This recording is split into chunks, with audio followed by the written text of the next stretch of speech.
தமிழ் மக்களே வணக்கம். காசாவுல தாக்குனத விட லெபனான்ல தாக்குவது இஸ்ரேலுக்கு ரொம்ப எளிதா இருக்காம். காசாவுல குழிக்குள்ள தான் ஆயுதங்கள கொண்டு போய் வச்சிருந்தான் இந்த ஹமாஸ் பயரு. ஹிஸ்புல்லா தான் மூளை உள்ளவனாச்சே. அவன் மாமன் மச்சான் வீட்ல கொண்டு போய் பெட்ரூம்ல கார் ஷெட்டுல கொண்டு போய் ஏவுகணை ராக்கெட்டுகளை வச்சான். இப்ப என்ன ஆச்சு?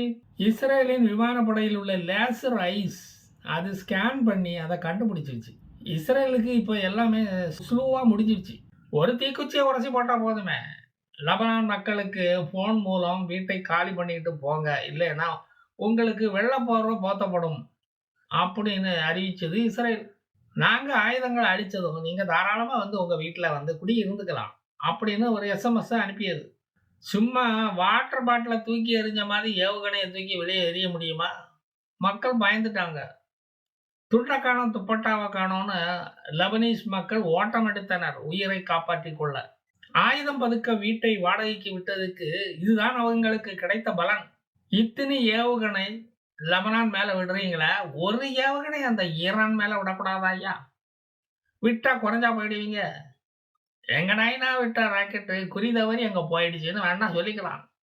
அப்பவாது இந்த ஈரான் திருப்பி தாக்குறானான்னு பார்க்கணும்னு எனக்கும் ரொம்ப நாளா ஒரு ஆசை. ஈரானின் வெளியுறவு மந்திரி செக்யூரிட்டி கவுன்சில் கூட்டத்தை கூட்டி இருக்கிறார். ஏதோ அவங்களால முடிஞ்ச ஒண்ணு. லெபனானின் அவல நிலையை குறித்து ஆலோசித்தாரலாம். பின்ன உடனே AK-47 துப்பாக்கியை எடுத்துக்கிட்டு போர்க்களத்திலேயே போய் நிக்க போறாங்க? போருக்கு போறதுனாலே அவங்களுக்கு ரொம்ப அவங்களுக்கு அக்கப்போரா இருக்குமே. ஏன்பா நாங்க பாட்டுக்கு இஸ்ரேலின் சாகசங்களை டிவியில ரசிச்சு நிம்மதியா பார்த்துக்கிட்டு இருக்கோம். எங்களை ஏன்பா இஸ்ரேலுக்கிட்ட கோர்த்து விடுறீங்க? சிவனேன்னு உத்தராட்ச கோட்டையை உருட்ட விட மாட்டீங்க போல தெரியுதே. நாங்க போட்ட சிவப்பு கோட்டை தாண்டிடுச்சுன்னு சொல்லிட்டோம்ல. இதுக்கு மேல என்ன கட்டண குரல் எழுப்பணும்னு எதிர்பார்க்குறீங்க? எனக்கும் ஹசன் நசருல்லாவுக்கும் வயசாயிடுச்சு. நாங்க பாட்டுக்கு செவனேன்னு ஒதுங்கி போய் இருக்க விட மாட்டீங்க போல இருக்க. நாங்க எந்த போர் நெறிமுறைகளையும் ஃபாலோ பண்ண மாட்டோம். லீடர்கள் தலை சாய்ந்தாலும் சாய்வதற்கு தொண்டர்கள் தலை நிறைய இருக்கு. அதனால எங்களுக்கு ஒரு கவலையும் இல்லை. நாங்க வர வர ரொம்ப ஸ்ட்ராங் ஆகிக்கிட்டே வரோம் அப்படின்னு அறிக்கை விட்டாலும் நீங்க அதை படிச்சுக்கிட்டு சும்மா கிடக்க மாட்டீங்க போல இருக்க. ஹிஸ்புல்லா தான் ஹமாஸை விட ஸ்ட்ராங்கான ஆர்மி அப்படின்னு சொன்னது தப்பா போச்சு. இப்போ ஆயுதங்களை கையில் எடுக்க முடியாதபடி பேஜர் வெடி, வாக்கி டாக்கி வெடி, மொபைல் வெடின்னு விரல்களை வேக வச்சுட்டீங்களே. இப்ப எந்த கையால ஆயுதத்தை நாங்க கையில தூக்கிட்டு போறது? இதெல்லாம் யாரும் தட்டி கேட்க மாட்டீங்களாடா? மைக்க தூக்கி பிடிச்சுக்கிட்டு பேட்டி எடுக்க மட்டும் வந்துடுறீங்க. உங்க மைக்கு எப்போ வெடிக்குமோன்னு எங்களுக்கு எல்லாம் பயமா இருக்கு. போரில் இறங்குவது எங்கள் நோக்கம் அல்ல. அமெரிக்கா எப்படியாவது இந்த இஸ்ரேல போர் நிறுத்தத்துக்கு சம்மதிக்க வைக்க வேண்டும், அதுதான் எங்கள் நோக்கம். அதுக்காகத்தான் நாங்க பாடுபடுகிறோம். பிணைய கைதிகளை விடுவித்தால் போர் நின்றுவிடும் என்ற அடிப்படை அறிவு கூட இவர்களுக்கு இல்லை.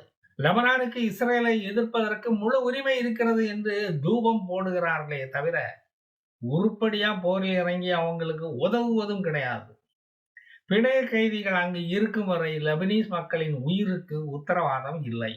ஆமா, நானும் கேட்கணும்னு நினைச்சுக்கிட்டே இருந்தேன். போன மாசம் ஒரு பெரிய குகைக்குள்ள பைக் ரேஸு, லாரி ரேஸு எல்லாம் விட்டீங்களே. ஏவுகணை திரும்புற பாதி எல்லாம் படம் காட்டினீங்களே. அதெல்லாம் இப்ப எங்க போச்சு? இருக்கா இல்லையா? OTT இணையதளத்துல ரிலீஸ் பண்ணுவதற்காக செட்டிங்ஸ் போட்டு எடுக்கப்பட்ட படமா அது? நல்லா தான் படம் காட்டுறீங்கப்பா. புதிய சட்டசபைக்கு கலைஞர் கட்டிய சினிமா செட்டிங்ஸ் போட்ட கட்டடம் தோத்து போச்சு. அந்த மாதிரி எல்லாம் இருக்குது. பெய்ரூட்லயும் கட்டட கழிவு காசா மாதிரியே கொட்ட ஆரம்பிச்சிருச்சு. இனிமேல் RSP மீடியா எத்தனை பேர் செத்தான் அந்த கணக்கை சொல்ல ஆரம்பிச்சிடுவானுங்க. ஹிஸ்புல்லா எத்தனை பேர் செத்தான்னு அவன் சொல்லவே மாட்டான், செய்தி போடவே மாட்டான். கட்டையில போற அந்தோனியா கட்டராசு hell is breaking loose in Lebanon என்று யாருக்குமே தெரியாத ஒரு உண்மையை கண்டுபிடிச்சு சொல்லி இருக்காரு. கேட்டுங்கப்பா, பாவமா இருக்கு இந்த கட்டராசு சொல்றத பார்த்தா. இதற்கிடையில் உக்ரைனுக்கு அமெரிக்கா இப்படி ஆயுதங்களை அள்ளி அள்ளி கொடுத்தால் நாங்கள் அணு ஆயுதத்தை கையில் எடுப்பதை தவிர வேறு வழி இல்லை என்று மிரட்டி இருக்கிறார் நம்ம புட்டின்.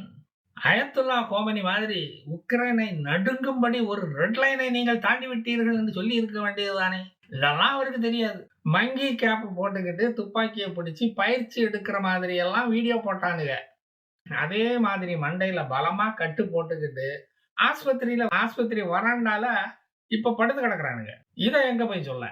ஈரானியர்கள், ஹிஸ்புல்லாக்கள், ஹமாஸுகள் இஸ்ரேலிடம் மண்டியிட மாட்டார்கள் என்று கோமேனி அண்ணன் வேற மிரட்டி இருக்கிறார். அவரு அல்லாஹ் கிட்ட மண்டியிட்டு இஸ்ரேல் ஏவுகணையால ஈரானை தாக்கிவிடக் கூடாதுன்னு மண்டியிட்டு வேண்டுவது நமக்கெல்லாம் தெரியும். லெபனானில் பள்ளிக்கூடம், ஹாஸ்பிட்டல், மசூதி, சர்ச்சு இவை அருகாமையில் உள்ள வீடுகளில் தான் ஏவுகணைகளை ஸ்டாக் பண்ணி இருக்கிறார்கள். அப்ப இஸ்ரேல் தாக்கும்போது சேதம் அதிகமாக இருக்கும்ல. நிறைய பேர் சாவாங்க.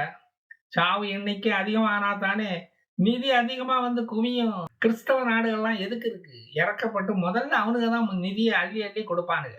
அவங்க நம்மள மாதிரி எல்லாம் இல்ல. ரொம்ப இறக்க குணம் உடையவங்க. பலமுறை நாங்கள் இஸ்ரேலுக்கு வார்னிங் கொடுத்து விட்டோம்.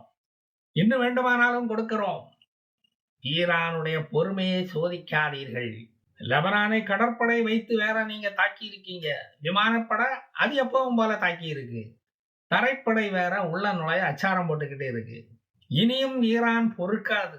சீஸ்ஃபயருக்கு வேண்டிய ஏற்பாடுகள் எல்லாத்தையும் பண்ணிட வேண்டியதுதான். வேற வழியே இல்லை. வைகோவை கூட்டிக்கிட்டு ஐநா சபையில போய் முறையிட்டு விட வேண்டியதுதான். அவருக்குத்தான் ஈழத்தமிழர்களை ஐநா கிட்ட சொல்லி காப்பாத்தின அனுபவம் எல்லாம் இருக்கு. அடலேறுகளை எழுப்பி விட்டு கிளப்புகிற டெக்னிக் அவருக்கு தான் ஐயா தெரியும்.